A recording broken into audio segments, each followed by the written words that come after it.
नमस्कार, आपका स्वागत है आपके यूट्यूब चैनल स्टॉकोलॉजी में। आज हम बात करने वाले हैं कोलगेट के बारे में। जिन्होंने अभी चैनल को सब्सक्राइब नहीं किया है प्लीज़ सब्सक्राइब कर लें, बेल आइकन पर क्लिक कर दें, वीडियो को लाइक करें, शेयर करें।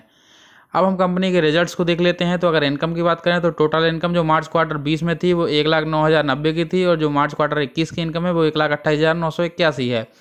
तो इस प्रकार हमें इनकम जो है क्वार्टर ऑन क्वार्टर बढ़ी हुई दिखाई दे रही है। अब अगर हम देखते हैं एक्सपेंसेस को तो टोटल एक्सपेंसेस जो मार्च क्वार्टर 20 में थे वो थे 85,654 के और मार्च क्वार्टर 21 में जो एक्सपेंसेस हैं वो हैं 90,845 के। तो इस प्रकार हमें क्वार्टर ऑन क्वार्टर एक्सपेंसेस बढ़े हुए दिखाई दे रहे हैं।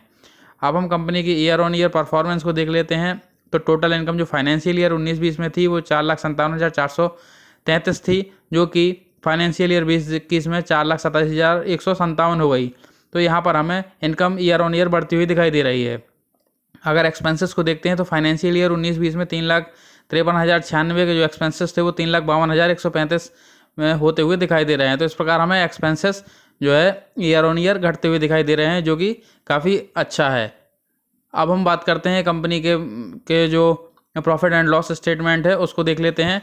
तो बात करते हैं अगर प्रॉफिट बिफोर टैक्स की, तो मार्च क्वार्टर 20 में जो प्रॉफिट बिफोर टैक्स थे वो 23,436 के थे और जो मार्च क्वार्टर 21 में प्रॉफिट बिफोर टैक्स हैं वो 38,136 के हैं। तो यहाँ पर हमें प्रॉफिट बिफोर टैक्स बढ़ता हुआ नज़र आ रहा है। अगर हम नेट प्रॉफिट की बात करते हैं तो वो मार्च क्वार्टर 20 में 20,415 के थे, जो मार्च क्वार्टर 21 में 31,466 के हो गए। तो यहाँ भी हमें नेट प्रॉफिट काफ़ी बढ़ता हुआ दिखाई दे रहा है।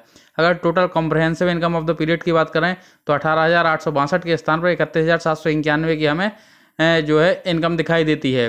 तो हमें मार्च क्वार्टर 20 से मार्च क्वार्टर 21 में profit before tax, net profit और कॉम्प्रहेंसिव इनकम तीनों बढ़ी हुई दिखाई दे रहे हैं। अगर हम बात करते हैं प्रॉफिट बिफोर टैक्स की ईयर ऑन ईयर में तो 1,04,337 के जो प्रॉफिट बिफोर टैक्स थे वो 1,35,022 में कन्वर्ट होते हुए दिखाई दे रहे हैं। नेट प्रॉफिट 81,647 के स्थान पर 1,03,539 का इस फाइनेंशियल ईयर में होता हुआ दिखाई दे रहा है। अगर टोटल कॉम्प्रहेंसिव इनकम की बात करते हैं तो 80,094 के स्थान पर 1,03,864 की कॉम्प्रहेंसिव इनकम हमको दिखाई देती है।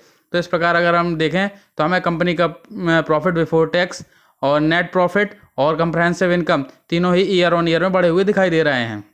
अब हम कंपनी के एसेंशियल्स को देख लेते हैं। तो कंपनी का जो मार्केट कैप है वो 42,701.74 करोड़ का है। नंबर ऑफ शेयर जो मार्केट में उपलब्ध है वो 27.20 करोड़ हैं।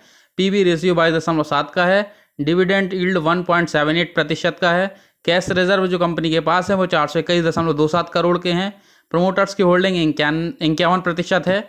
सेल्स ग्रोथ 1.40% की है और आरओसी 67.41% है। अगर हम बात करते हैं एंटरप्राइज वैल्यू की तो 42,280.48 करोड़ की है। शेयर का जो पी रेशियो है 46.17 का है। शेयर का फेस वैल्यू 1 रुपये का है। बुक वैल्यू 69.17 रुपये है।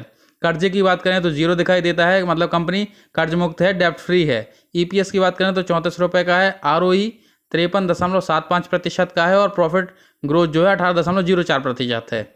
अगर शेयर की बात करें तो लास्ट ट्रेडिंग जो प्राइस था वो 1602.90 का है। अगर 52 वीक हाई की हम बात करते हैं तो 1676 रुपये का है, जो कि 11 जनवरी 2021 में बना है।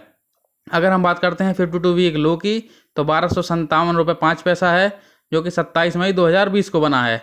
तो इस प्रकार हमने कंपनी के रिजल्ट्स को देख लिया, कंपनी एसेंशियल्स और शेयर प्राइस को देख लिया। अब हम कंपनी के पास्ट परफॉर्मेंस को देखते हैं। तो अगर बात करते हैं फाइनेंशियल ट्रेंड्स की तो जो रेवेन्यू था 2017 में 4.02 थाउजेंड करोड़ था, 2018 में 4.23 थाउजेंड करोड़ हो गया, 2019 में 4.53 थाउजेंड करोड़ हो गया और 2020 में 4.57 थाउजेंड करोड़ हो गया। तो यहाँ पर रेवेन्यू हमें लगातार बढ़ता हुआ दिखाई दे रहा है। अगर हम बात करते हैं प्रॉफिट्स की तो 2017 में 0.58 थाउजेंड करोड़, 2018 में 0.67 थाउजेंड करोड़, 2019 में 0.78 थाउजेंड करोड़, 2020 में 0.82 थाउजेंड करोड़। तो यहाँ पर हमें प्रॉफिट भी लगातार बढ़ते हुए दिखाई दे रहे हैं, ठीक उसी प्रकार से जिस प्रकार से हमें रेवेन्यू बढ़ता हुआ दिखाई दे रहा है। अब हम बात करते हैं शेयर होल्डिंग पैटर्न की तो प्रमोटर्स की होल्डिंग जो जून 20 में 51% थी वो यथावत बनी हुई है। एफआईआई होल्डिंग 15.27 के स्थान पर 16.90 हो गई है, जो कि बढ़ी हुई दिखाई देती है। डीआईएस होल्डिंग 11.22 के स्थान पर 10.02 हुई है, मतलब कमी आई है होल्डिंग्स में डीआईएस में। गवर्नमेंट की होल्डिंग 0.28 थी जो यथावत है और पब्लिक होल्डिंग 22.23 के स्थान पर 21.80 हुई है, मतलब पब्लिक होल्डिंग घटी है। तो इस प्रकार ये कंपनी के रिजल्ट्स थे। जिन्होंने अभी चैनल को सब्सक्राइब नहीं किया है प्लीज़ सब्सक्राइब कर लें, बेल आइकन पर क्लिक कर दें, वीडियो को लाइक करें, शेयर करें और जानकारी को अपने मित्रों के साथ साझा करते रहें। धन्यवाद।